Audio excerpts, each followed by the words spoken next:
Bonjour et bienvenue sur LVC by Cultura. Merci de nous rejoindre dans votre émission Voix de l'étudiant, Voix de l'élite.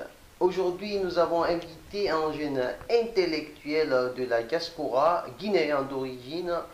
Il est ici au Nord-Pas-de-Calais, précisément à Lille, vivant actuellement à Paris. Monsieur Keita Sori, étudiant diplômé en licence 1 à la faculté des sciences économiques, juridiques et sociales, en licence en administration économique et sociale notamment. Il est aussi titulaire d'un diplôme en licence en gestion, également en master 1 banque et finance.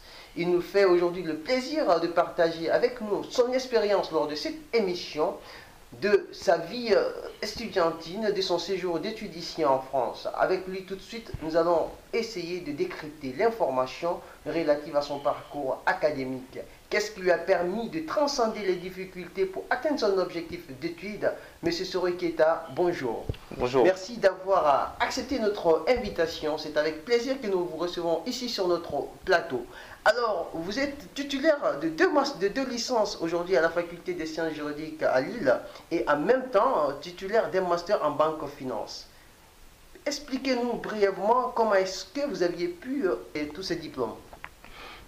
C'est pas sorcier, comme c'est la suite logique d'un parcours qui a commencé en Guinée, à Zérékoré, où j'ai grandi. J'ai fait mon école primaire, le lycée, enfin le collège, le lycée, tout là-bas.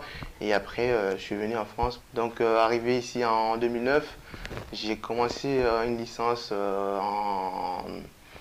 en administration économique et sociale à Lille 2. Et après cela, j'ai continué, je ne voulais pas continuer dans le master d'administration économique et sociale. J'ai voulu changer pour partir dans des sciences plus de finance, de banque, finance ou banque, mais je ne pouvais pas directement rentrer en master avec ma licence. Donc j'ai repris une licence de gestion, une gestion comptabilité, contrôle audit, que j'ai validée par la suite. Et après cela, maintenant, je suis titulaire d'un Master 1. Enfin, je sais pas, c'est pas un diplôme Master 1, mais j'ai fait un Master 1 à Lille 1, à Lille 2 aussi. Donc après cela, Master 1 en banque finance. Après cela, je suis maintenant à Paris. Je travaille dans une société de gestion d'actifs financiers, Amundi Asset Management. Donc depuis au mois d'avril. Donc je suis installé maintenant à Paris. Vous êtes maintenant installé à Paris depuis quelques temps. Alors, on peut dire que votre parcours n'a pas été couronné que c'est-à-dire de merveilles. Vous aviez connu des difficultés comme tous les étudiants. Alors, parlez-nous de quelques-unes de vos difficultés là, durant ce parcours académique. Les difficultés, je pense que il y a les difficultés communes à tout le monde. C'est au début le problème d'insertion, des différences de parcours de système éducatif qui n'est pas facile aussi dès le début à assimiler. Mais ça, j'ai eu la chance de pouvoir m'en sortir après d'énormes efforts. Et aussi à le côté financier, j'ai eu la chance que mes parents me soutenaient. Ce qui n'est pas le cas pour tout le monde. Donc je pense que personnellement, j'ai eu de la chance. J'ai pas eu trop à... J'ai eu quand même le temps de me consacrer le plus facilement à mes études que d'autres n'ont pas la chance parce qu'ils sont obligés d'aller travailler pour essayer de financer ces études. Donc ça, c'est des difficultés qui sont très... qui peuvent changer même le cours de la vie de quelqu'un. Alors, Monsieur Sori Keita, aujourd'hui, vous êtes presque au terme de votre formation, vous aviez terminé vos études, si je puisse le dire ainsi, mais j'espère bien que votre ambition à étudier ne se limite pas là. Ouais, j'ai pas complètement terminé mes études. Là, j'ai continué dans un programme à Paris en gestion des instruments financiers en alternance. Donc, je travaille en même temps, je vais à l'école. Donc, l'année prochaine, je serai quand même encore sur les bancs, à moitié à l'école, moitié au travail. Donc, l'étude n'est pas encore finie pour moi. Monsieur Sori Keita, vous êtes aujourd'hui titulaire d'un master en banque finance, ce qui est un domaine très important dans notre pays, en Guinée, puisque vous êtes guinéen. J'espère que toute cette compétence, ces diplômes reçus ici, ont pour ambition de servir votre pays. Qu'envisagez-vous dans ce sens? D'abord, je ne suis pas complètement titulaire de mon master parce qu'il me reste encore une année pour avoir mon master, mon master en gestion des instruments financiers. Bon, pour en ce qui concerne la participation, enfin, ma contribution au développement de mon pays, je pense que ma priorité, c'est déjà d'abord mon diplôme et d'avoir quelques expériences ici qui pourront me permettre par la suite de servir mon pays. J'ai la conviction quand même que mon pays, enfin, je dois apporter quelque chose à la Guinée, donc je vais quand même finir par y travailler. Donc pour cela, il me faut le maximum d'expérience qui puisse me permettre d'apporter le plus possible à mon pays. Ajouter la compétence à la théorie par la pratique, c'est ça votre vocation actuelle là. Pour continuer dans le cadre de notre émission, nous avons beaucoup de jeunes Guinéens, Africains qui aspirent comme vous aujourd'hui venir étudier ici en France pour acquérir une formation qualifiante et qualifiée. Qu'avez-vous à conseiller, à prodiguer comme conseil à l'ensemble de ces jeunes, de ces téléspectateurs? Tout ce que je dis, c'est de prendre les études au sérieux partout où qu'on soit dans le monde. Aujourd'hui, avec les nouvelles technologies, on peut bien étudier, on peut avoir une bonne formation sans bouger, sans se déplacer. Mais aussi, le plus important, c'est pas que d'étudier en soi, c'est aussi d'aller découvrir autre chose dans d'autres pays. Donc, nous, on a eu cette chance. Je pense que tous ceux qui veulent partir, ils ont raison, malgré les difficultés. L'idéal, c'est d'aller découvrir autre chose que ce qu'on vit dans son pays, chez soi.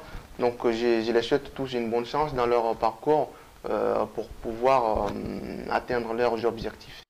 Alors, chers téléspectateurs, c'est par ces mots que va prendre fin la première partie de notre émission Voix de l'étudiant, Voix de l'élite. Nous nous retrouvons tout de suite dans la deuxième partie de l'émission après cette page publicitaire pour parler cette fois-ci de l'actualité guinéenne, notamment de la fameuse question d'Ebola qui sévit en Afrique de l'Ouest.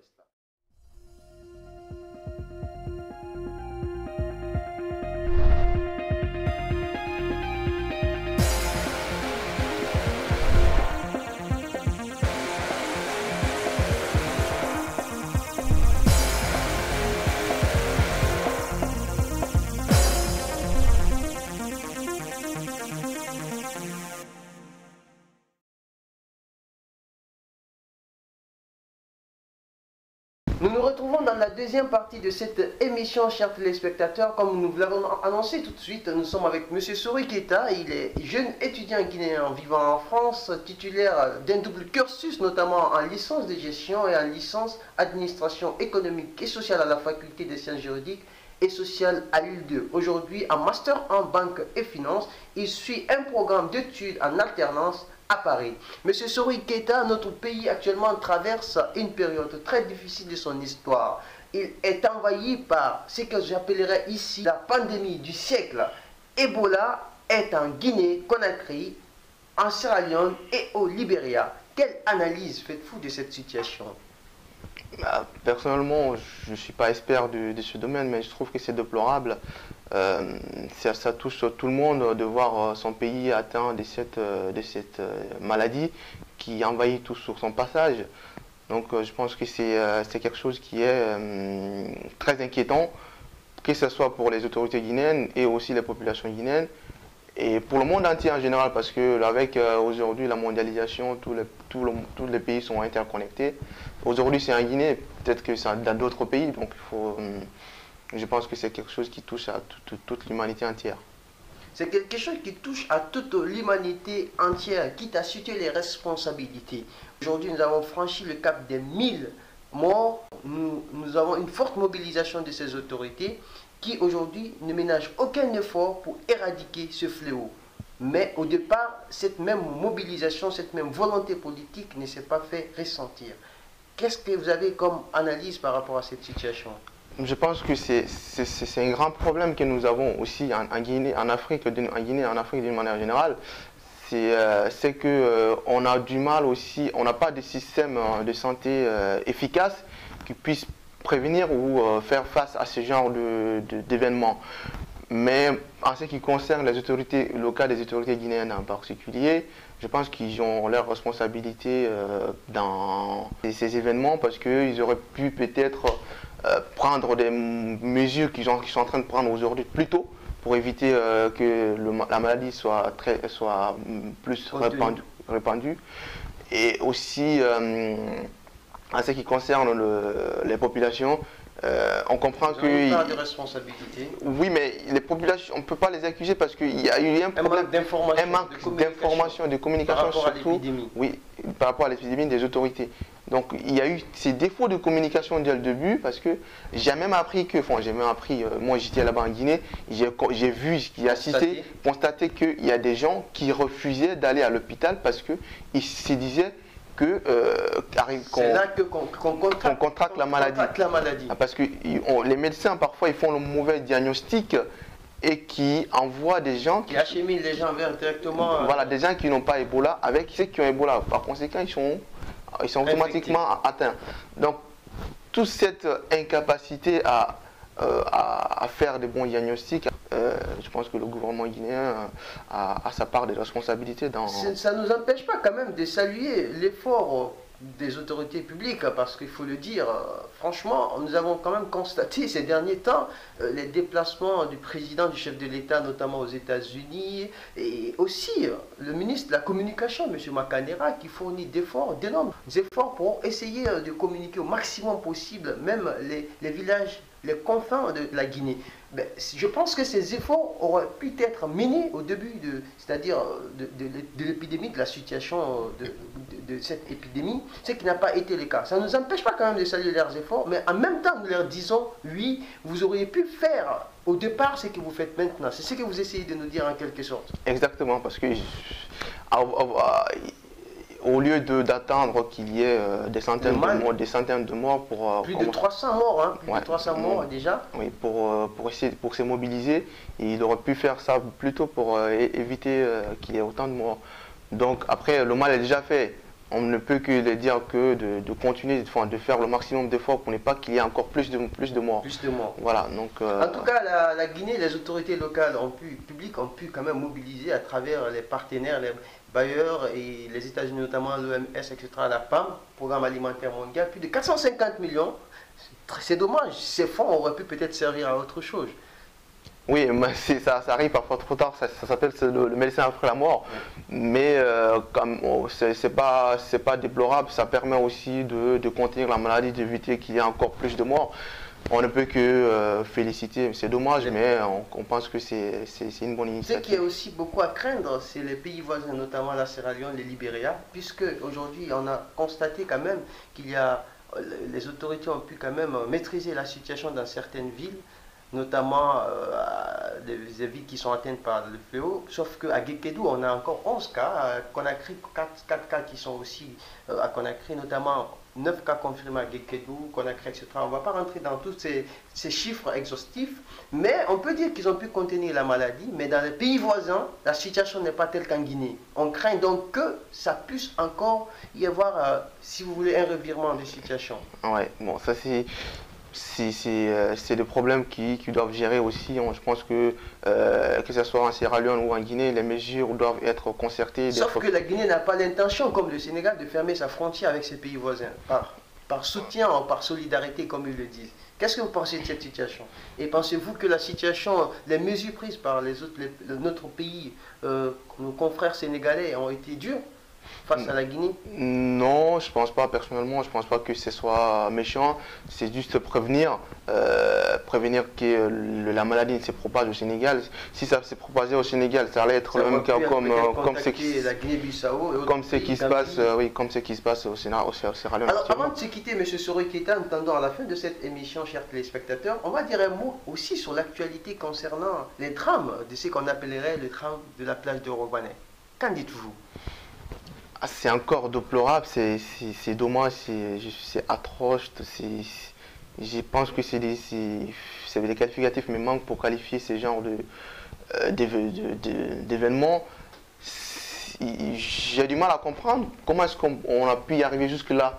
Parce que réunir autant de personnes sur une plage aussi étroite et qu'il n'y a pas eu de mesures sécuritaires nécessaires pour éviter. Je pense que c'est atroce D'autant plus qu'il juste avant, il y a eu un événement similaire. Similaire, qui a aussi causé la mort de certains jeunes. Donc j'ai pas de mots, je pense que c'est des gens qui sont... Là aussi, les responsabilités sont à situer. Les responsabilités doivent être situées. Du côté du gouvernement et des organisateurs certainement. Exactement. D'ailleurs, certains de ces organisateurs, notamment Ablembaye, a été arrêté avec l'ex-directeur M. Mali Kébé.